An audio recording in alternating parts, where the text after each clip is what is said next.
नमस्कार दोस्तों, good morning. कैसे हैं आप लोग? कमेंट करके ज़रूर बताइएगा।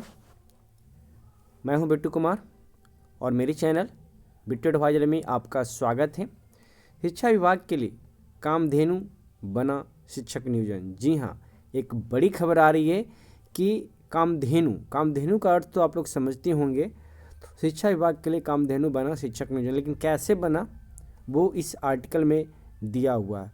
तो चलिए देखते हैं कि इस आर्टिकल में कैसे शिक्षक नियोजन के लिए कामधेनु बना हुआ है ये बहाली।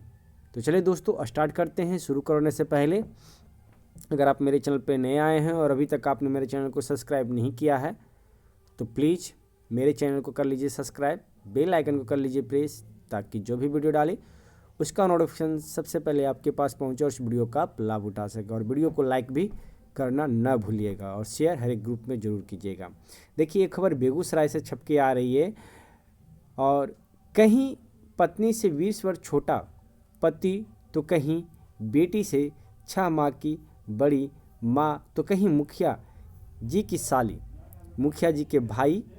तो इस नियोजन में पंचायत सचिव भी पीछे नहीं रहे और अपनी बेटी की बहाली नियम को ताक पर रखकर कर ली गई। जी हाँ, एक बड़ा पॉइंट यहाँ पे आपको देखने के लिए मिल सकता है कि किस तरह से बिहार में धांधली किया गया है मुखिया के द्वारा। देखिए यहाँ पे बातों को समझिए। सीधे कहा गया कि कहीं पत्नी 20 वर्ष छोटा, यानी कि बहाली कराने के लिए कहीं छोटा कर दिया गया है, तो कहीं किसी को छोटा तो पति को कहीं बेटी से 6 माह की बड़ी माँ तो कहीं मुखिया जी की साली। देख लीजिए, मुखिया जी की साली, मुखिया जी के भाई। तो इस नियोजन में पंचायत सचिव भी पीछे नहीं रहे और अपनी बेटी की बहाली नियम को ताक पर रखकर कर ली गई। वहीं अपीलीय प्राधिकार से केस हारने के बाद भी धौबली पंचायत के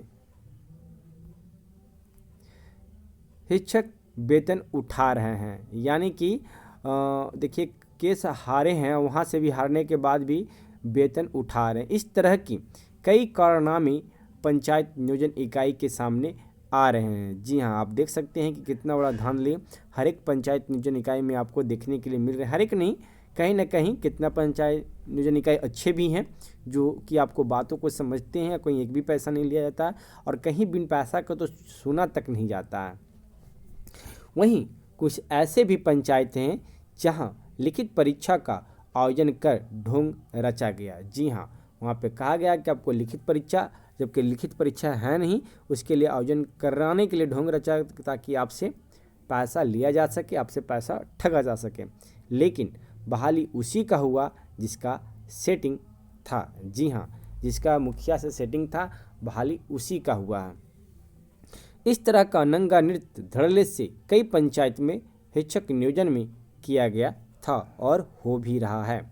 वह इस बात का सबूत बनता जा रहा है कि मेरिट लिस्ट शिक्षा विभाग को उपलब्ध नहीं कराया जा रहा है।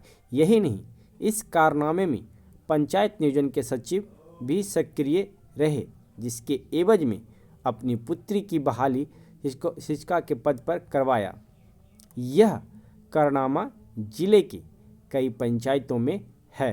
अगर शिक्षा विभाग इसकी तह तक जाए तो कई मामले परत दर परत खुलती नजर आएगी। यही वजह है कि विजिलेंस की टीम जो जांच करवा रही थी और सभी पंचायत नियोजन इकाई से मेधा सूची की मांग की गई, लेकिन मेधा सूची उपलब्ध नहीं करवाई गई। वहीं कुछ प्रखंड शिक्षा पदाधिकारी और बीआरपी की भी मिलीभगत से उन फर्जी शिक्षकों का वेतन रिलीज होता रहा मानो फर्जी शिक्षक कामधेनु गाय बन गई हो, जिस समय चाहो उसका दोहन कर लो। लेकिन प्रधान सचिव के पत्र निकलते ही सभी पंचायत नियोजन इकाई में खलबली मची हुई है। जी हाँ, हाल ही फिलहाल में 1-2 दिन पहले एक पत्र जारी हुआ है कि 31 तक आपको हर हाल में अपना डॉक्यूमेंट सबमिट करना होगा। उसी के चलते समझिए खलबली मची हुई है। बताते चले कि आज जो बिहार में शिक्षा का स्तर गिरा है तो इसके पीछे फर्जी शिक्षकों की बहाली जिम्मेवार है। जी हाँ, वहीं योग्यता प्राप्त, यानी कि देख लीजिए जो बहाल हुए हैं, या तो उनके पूरी तरह से नॉलेज नहीं है, क्योंकि वो ना तो सही से पढ़ाई किए हैं, ना ही प्रशिक्षण प्राप्त किए हैं, और अगर कहीं से डिग्री भी लाए हैं तो वो फेक डिग्री लाए हैं, तो बच्चों को वो क्या पढ़ाएंगे, और वहीं से शिक्षा व्यवस्था गिरती नज़र आ रहा है। वही योग्यता प्राप्त व्यक्ति सड़क पर टपले खा रहे हैं, तो वही फर्जी टीटी और शैक्षिक प्रमाण पत्र खरीदकर फर्जी तरीके से बहाल हो गए हैं। कई ऐसे शिक्षक हैं जिन्हें आवेदन पत्र लिखने नहीं आता है, तो भला छात्रों को क्या पढ़ाएंगे। कितना सोच लीजिए कि इस तरह से टीचरों को बहाल किया जाता है कि जिनको एप्लीकेशन तक लिखने नहीं आता है और वो टीचर बनने चले जाते हैं। तो इस तरह से शिक्षा व्यवस्था गिरते नज़र आती है। बताते चले कि लाखों पंचायत में 32 सीटों पर बहाली हुई थी, जिसको लेकर कई विवाद 2006 में हुई थी, जिस पर आरोप लगाया गया था कि सही तरीके से बहाली नहीं की गई है और मेधा सूची के साथ छेड़छाड़ किया गया है। जी हाँ दोस्तों, आप देखते होंगे कि बहुत सारे, क्योंकि यहीं पे जो है सेटिंग किया जाता है कि आपका मेधा सूची के साथ ही छेड़छाड़ कर दिया जाता है, ताकि आप उस जगह कुछ बोल नहीं सकते हैं। और क्योंकि इस बार तो बहुत सारा प्रक्रिया ऑनलाइन हो रहा है, पिछले बार तो ऑफलाइन था, आप नेट पे देख रहे हैं, पिछले बार ऐसा कोई व्यवस्था नहीं किया गया था, जिससे और धांधली होती नजर आई। इस बात का पुख्ता सबूत तब सामने आई जब लाखों पंचायत नियोजन इकाई के द्वारा मेरिट लिस्ट विजिलेंस को उपलब्ध नहीं करवाई गई, क्योंकि वहाँ पे गलत किया गया था, इसलिए विजिलेंस को वो डाटा उपलब्ध नहीं कराया गया। इसी मामले को लेकर लाखों पंचायत से संबंधित थाने में कांड संख्या इतना दर्ज करवाई गई थी, जिसमें यह आरोप लगाया गया था कि मेरिट लिस्ट विभाग को उपलब्ध नहीं कराया गया है। वहीं उत्क्रमित मध्य विद्यालय कालीघाट अयोध्या बाड़ी के मोहम्मद अली इमाम, प्राथमिक विद्यालय मझलापुर के बलबीर कुमार, तो वहीं प्राथमिक विद्यालय राजा डुमरी के किरण कुमारी का भी मेधा सूची विभाग को उपलब्ध नहीं कराया गया है। वहीं कुछ और शिक्षक हैं जिनका मेधा सूची ही लापता है।